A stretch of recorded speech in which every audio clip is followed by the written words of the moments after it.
Bitcoin's been, for the lack of a better word, a nothing asset now for over a year. Well, by definition, that means that when we reach the point of this stuff going, software stocks can quickly go to zero. They can. Not all companies will go to zero. I have said before, and I will continue to say, that I believe what is happening right now is that we are entering a world where all companies, all enterprises, all mega cap stocks are going to have trouble. In today's expert breakdown, we are diving into Jordi Visser's 2926 thesis.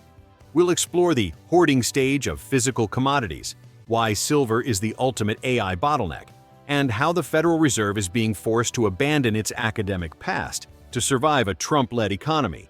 If you're frustrated with Bitcoin's sideways chop, pay attention, because the silver signal suggests a massive short squeeze is just over the horizon. If you found value in this breakdown, please hit the like button, subscribe, and share it with other investors who are paying attention. We're here to keep bringing you sharp analysis and voices that understand what's unfolding. Thanks for watching. And the frustration was clearly there. Bitcoin's been, for the lack of a better word, a nothing asset now for over a year. And it's clearly frustrating people. It was a very different environment than what we saw last year when we were there. And I wrote the piece because we get caught in this, it hasn't been moving for this amount of time, which is true. But the reality is, as we've learned from silver was, unchanged not that long ago, since 2012. Now, all of a sudden, it's gone through the roof. We're starting to, people are out there saying, you can't look at arithmetic charts. You have to look at logarithmic charts. And the reason is because it didn't move for a long time. I think what we're in is a world where everything is moving faster. The pace of AI is moving so fast that every time someone wants to, hey, this is X% above the 200 moving average, I want to get out of it. And part of what I wrote in there is just a psychological belief with people, which is if you buy Apple, if you bought Apple at $2 and it went from $2 to $100 in a short amount of time, you're going to sell out of it. Because your brain is going to be like, that doesn't matter. I don't want to be involved. If on the other side, it takes 20 years to get there, same price, you're not going to get out of it as quickly. So I think the issue that really comes down for people is we're at this point where time has changed. And the easiest way to say it is when Dario Amodei and Demis Hassabis and all of these scientists come out and they say, every year in innovation is like what a decade was. Well, by definition, that means that when we reach the point of this stuff going, software stocks can quickly go to zero. They can. Not all companies will go to zero, but if you're not able to adapt quickly and pivot your business, which is really hard for big businesses, you're vulnerable. If all of a sudden silver becomes an issue and people realize we don't have enough silver, they start buying for the next 5 years. Think about the deals we've seen. Elon Musk did a deal with Samsung back in July for chips, $16 billion, and actually bigger than that. NVIDIA did a deal with Samsung in October. We had this week Corning, which I've brought up on this show, gapped higher. And the reason it gapped higher is because optical fibers were clearly running out because Meta did a $6 billion deal with them. We are at the hoarding stage of physical stuff. Software is abundant. You can make as much code as you want sitting there and wherever you are right now.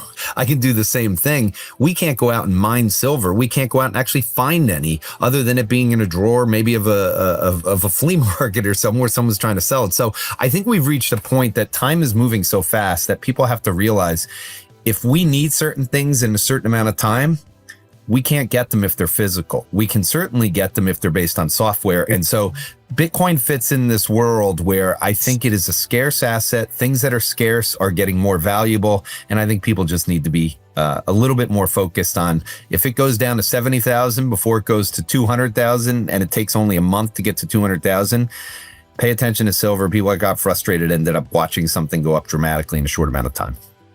I literally, in this weekend's video, I'm putting it together now, and I have a chart in there of gold relative to the S&P back to 1970, and it peaked magically enough in 1980, which was when the personal computer basically got credited as starting. Personal computer, or IBM, actually came out in 1981, but the reality is between the Apple III coming out in 1980 and IBM's computer coming out in 1981, that was basically the peak in gold relative to the S&P.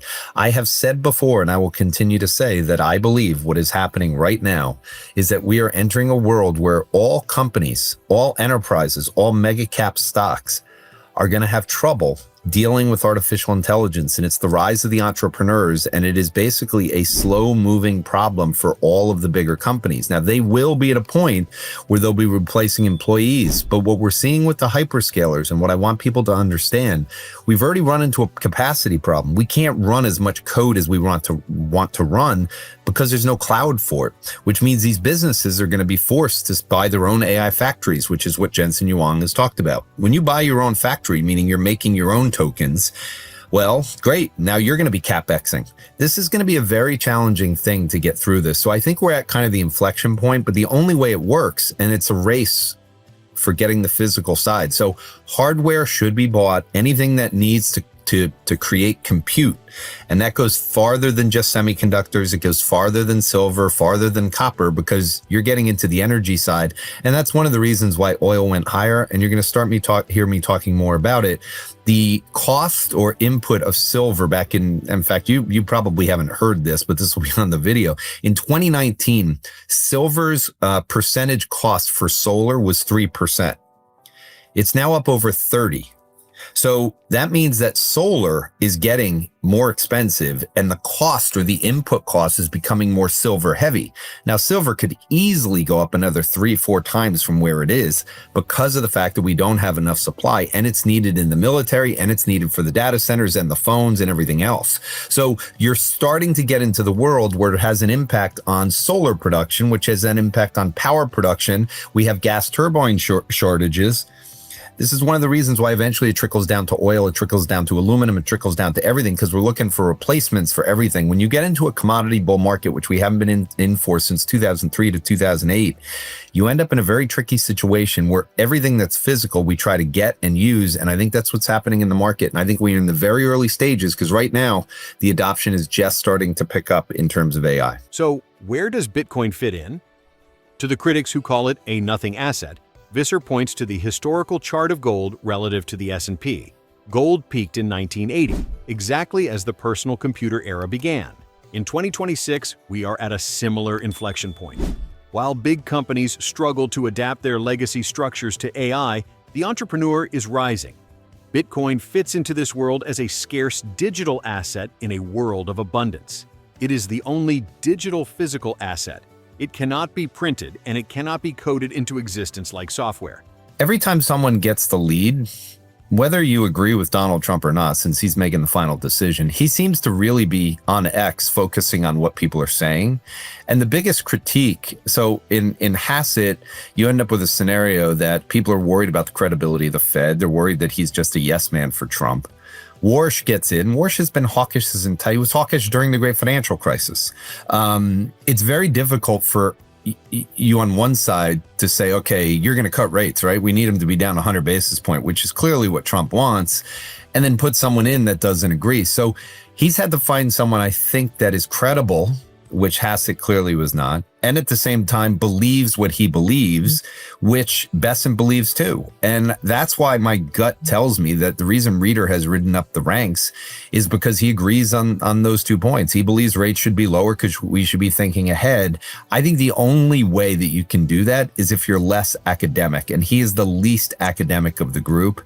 And I wrote a piece on this, that the Fed is going to have to be less academic going forward. It's going to have to be more forward looking and caring less about the past. And I think as investors, you've had to do the same thing. So that's where I think this is coming down, is that Reader is taking the lead because Trump wants to get someone to lower rates. And to do that, you have to believe in technology and the disruptive impact.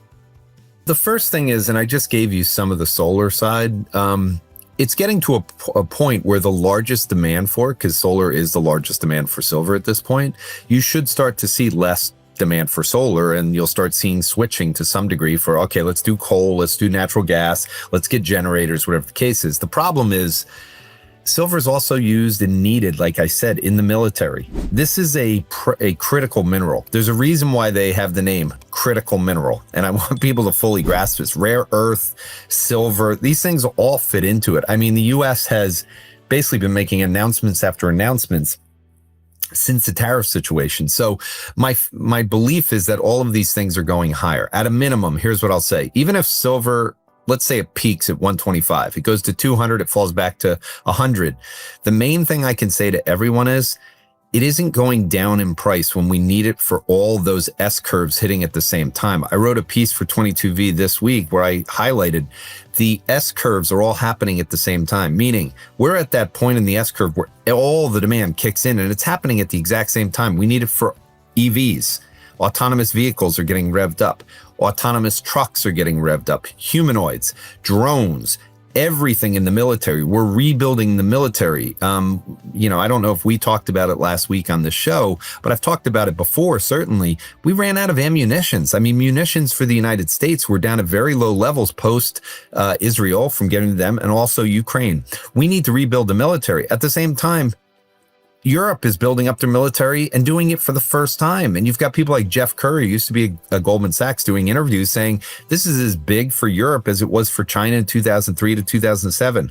I'm not getting into the numbers of the commodity needs there, but both of those are price insensitive. If you're trying to have military supremacy, there's no price for this. People should go back and look at what happened in the United States during World War II and what we did for stopping people from using copper and what we had to do to actually go through it.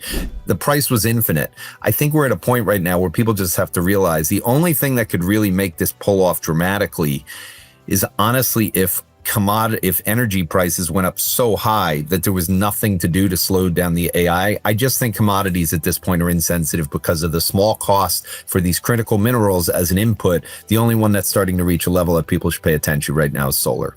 If you found value in this breakdown, please hit the like button, subscribe, and share it with other investors who are paying attention. We're here to keep bringing you sharp analysis and voices that understand what's unfolding. Thanks for watching.